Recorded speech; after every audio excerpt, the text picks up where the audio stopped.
Dans cette vidéo, on va travailler sur l'addition ou la soustraction de nombres en écriture fractionnaire ou de fractions. Dans la leçon, nous avons vu que nous pouvions additionner ou soustraire des fractions lorsque celles-ci avaient le même dénominateur. Donc on peut écrire sous la forme A sur B plus C sur B.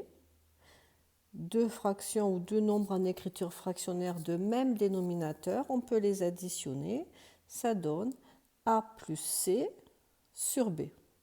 Et on a la même chose évidemment avec la soustraction, mais comme on est sur les nombres négatifs, il est inutile de le réécrire. Donc si on regarde sur les trois exemples, le premier exemple, on a les dénominateurs 7 et 21. Donc ces dénominateurs ne sont pas identiques. Notre problématique va être de trouver un même nombre pour avoir le même dénominateur. Et donc on essaye de voir si on peut trouver 7 par rapport à 21. On sait que 21 est dans la table de 7.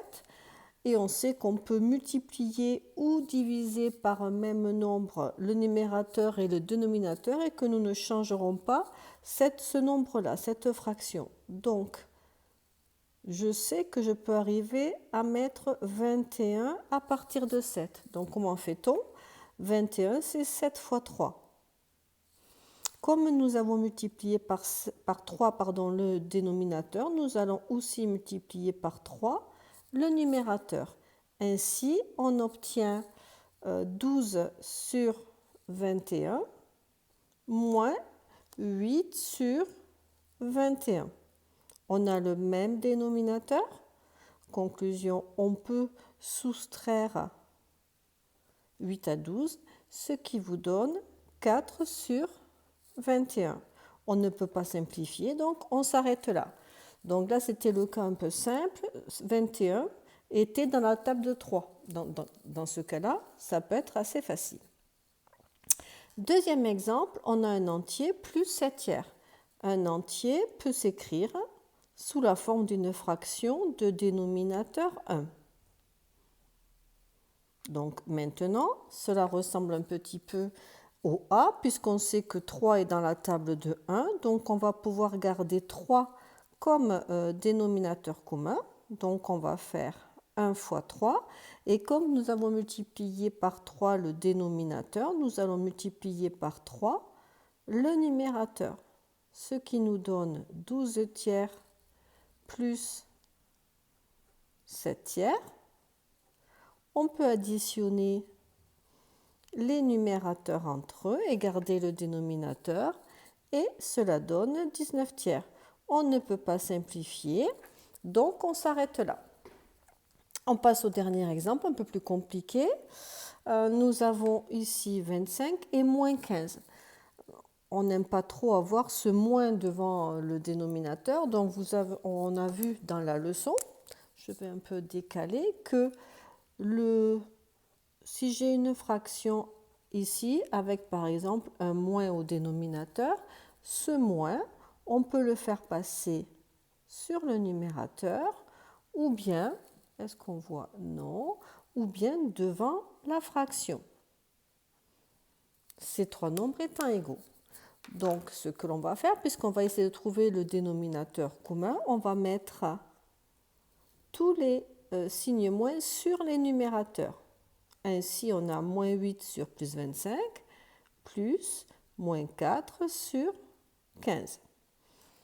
Maintenant, on a deux nombres 25 et 15, et aucun des deux n'est dans la table de l'autre. Donc, il va falloir trouver un multiple de 25 qui soit aussi un multiple de 15. Donc, ce que je peux vous conseiller, c'est de faire la table de multiplication de 15. La table de 25, on peut la faire dans sa tête et ainsi trouver quel est le dénominateur que l'on va pouvoir choisir, c'est-à-dire le multiple commun, et on prendra le plus petit, ça sera le plus simple. Je commence par 15. 15 n'est pas dans la table de 25. 15 fois 2, ça fait 30. 30 n'est pas dans la table de 25. On continue, si je rajoute 15, ça fait 45. Après 25, dans la table de 25, il y a 50, donc ça ne marche pas. 45 plus 15, ça fait 60. 60 n'est pas dans la table de 25. Donc on continue avec le prochain 75. Or, 75, c'est aussi 3 fois 25. Donc au final, le dénominateur que l'on va choisir, ça va être 75. Donc maintenant, on va remplacer 25 et le deuxième 15 par ici 75. Donc on sait que 3 fois 25, ça fait 75. On a multiplié par 3 le dénominateur, donc on multiplie par 3 le numérateur. 15, 1, 2, 3, 4, 5. 15 fois 5, ça fait 75. On a multiplié par 5 le dénominateur, donc on multiplie par 5 le numérateur. Et ainsi, ça nous donne 8 fois 3, 24 sur 75, plus moins 20 sur 75. On peut donc maintenant additionner les numérateurs. Moins 24 plus moins 20, que l'on peut aussi écrire moins 24 moins 20. Et ça nous donne moins 24 plus moins 20, ça fait moins 44 sur, je vais monter un petit peu, sur 75, que l'on peut écrire avec le moins devant, 44 sur 75. On ne peut pas simplifier, donc on s'arrête là. Et c'est la fin de cette vidéo.